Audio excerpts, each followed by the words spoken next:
So, officially announced Ryan Garcia will take on Jojo Diaz for the WBC Interim Lightweight title.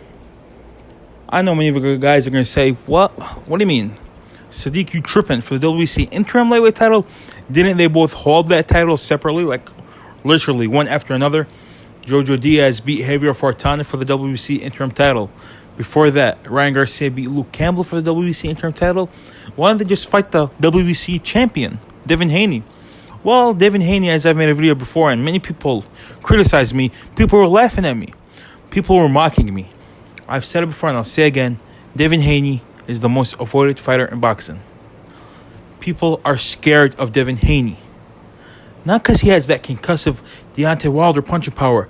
Not because he takes your will like how a prime Gennady Golovkin takes your will.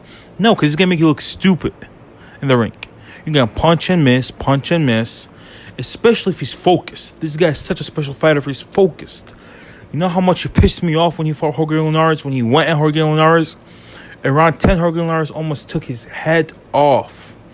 I thought Haney won the first 9 rounds, but then lost the last 3. What's the point of that, bro?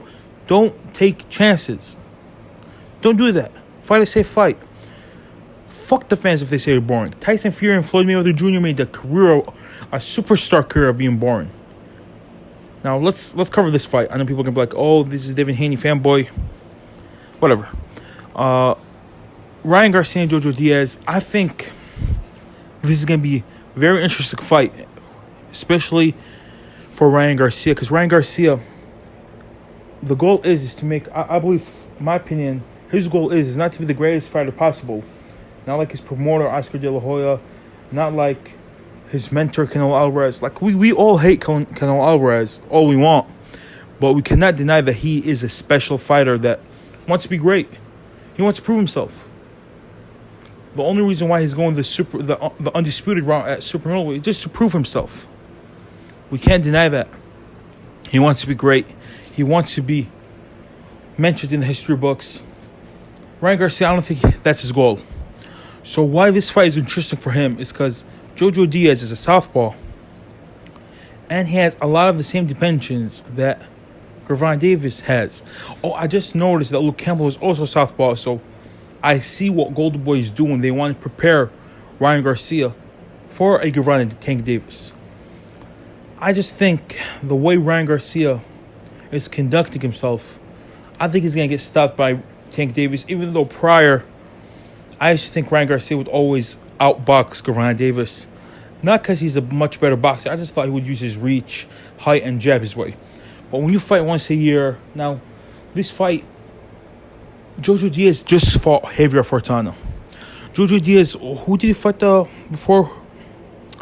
Just give me 1 second. Let me pull up his box rec. Because I am recording these videos in advance. Because might have a very, very busy work schedule, working 2 jobs. You know, you got to make it some way. So first of all, Jojo Diaz is 5'6" with a 6'4" reach. He started at featherweight. So that's something to also remember. Okay, Jojo Diaz. He fought. He's fought twice since what's his face? Ryan Garcia fought Luke Campbell. He fought Shavatazan. I know I butchered that name. Rahimov, and he fought Javier Fortana. He won both. He drew with Rahimov. I thought Rahimov edged it by a round. I don't remember the fight really clearly. But he beat Javier Fortana clearly. It was an impressive performance against Javier Fortana. So that's a plus for Jojo Diaz. He's had 2 fights since that guy last fought. Okay. Ryan Garcia pulled out of a fight against Javier Fortana due to quote-unquote mental health issues. Look, bro, I believe in mental health. I got an autistic brother. Praying every day for him to get better. But look, bro, you're only 23 years old. You're very rich. You're having sex with girls all day. Why do you have mental health issues? You could get any girl you want. Any girl. Bro, you can get any guy you want. You're a good-looking, rich guy. I don't know why. Why would you have mental health issues? Your life is good, bro. Some people are struggling to eat. Some people are being evicted out of their homes. Some people living in hotels. Some people living on the streets with families. So this, for you to have mental health issues and be depressed, just doesn't make sense. The only thing I could process is Ryan Garcia was taking steroids and he didn't want to get popped. So he's letting it get out of his cycle. Took a 3 months break from boxing so he can get out of his cycle. Now he wants to fight. Bro, this is so suspect. I'm not even joking. Ryan Garcia, in my opinion, is taking steroids. That's the only way I can process why he did not fight Heber Fortuna. Because Heber Fortuna was going to be a winnable fight for him. I know Heber Fortuna is a tough guy, good fighter, but he's also a little guy. I think he started at featherweight. Ryan Garcia should be fighting a light welterweight. He's a big guy, big lightweight. He's 5'10", 5'11", 72-inch reach, 73-inch reach. That's like, I'm not saying he's as big as Mike Tyson, but he literally has the same height and reach as Mike Tyson. Mike Tyson was a heavyweight. Heber Fortuna is like 5'4", 63-inch reach. That guy was so little, he could have just jabbed and run. This is no Luke Campbell, who's as big as you, as tall as you, and could counter you from afar.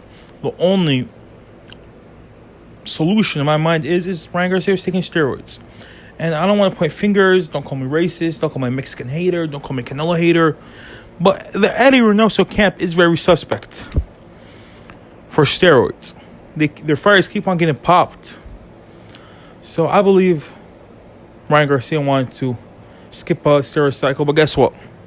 He said on Twitter, "You're literally," to Jojo Diaz, he said, "You're literally the easiest choice I had." So he's basically saying that he cherry-picked Jojo Diaz. Look, guys, I remember when Danny Garcia, back in 2014, cherry-picked Mauricio Herrera. And we all saw how bad that went. A lot of people thought Herrera at least won 8 rounds.